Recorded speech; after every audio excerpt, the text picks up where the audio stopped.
Hello there, welcome to Social Guidance. In this video, I will show you how to create digitally product on Canva.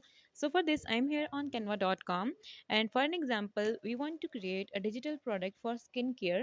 So I will search for skincare product, and here in templates, you will find a lot of product related to skincare, whether it's a mist, it's a sunscreen, or a BB cream.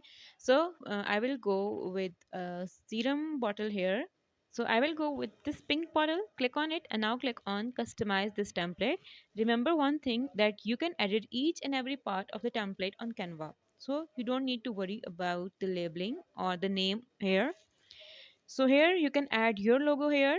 For an example, I will go with a model label here. Go to elements and search for skincare label,